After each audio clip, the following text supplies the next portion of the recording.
Rahul Bora engineers and associate कार्यालयाच्या 25व्या वर्धापन दिनानिमित्त शुभेच्छा देण्यासाठी या ठिकाणी प्रसिद्ध समाजसेवक नितीन लोढाजी सर आलेले आहेत.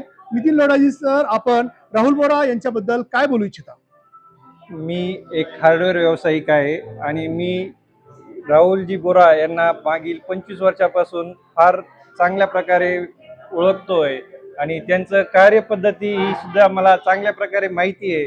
त्यांचं कार्य हे अतिशय एक क्लिअर टायटल कार्य आहे आणि त्यांचं जे कार्य आहे ते एकदम प्रिसिजन मध्ये असतं. त्यामध्ये कोणतंही त्यांना प्लस मायनस जमत नाही. त्याबद्दल मी त्यांना फार फार त्यांच्या जे कार्यकीर्ती आहे 25 वर्षाची त्यांना फार फार शुभेच्छा देतो आणि पुढील जे कार्य आहे ते असेच घडत राहो ही त्यांना शुभेच्छा देतो. धन्यवाद. मॅडम, आपण राहुल बोरा सर यांच्याबद्दल काय बोलू इच्छिता? राहुल बोरा हे आता आम्ही तर त्यांच्या शेजारीच राहायला आलेलो आहे आता गेल्या 5 वर्षापासून. तर त्यांच्या पुढील कारकिर्दीसाठी मी शुभेच्छा देईन त्यांना. आणि ते आमचे एकदम बंधुतुल्यच आहेत.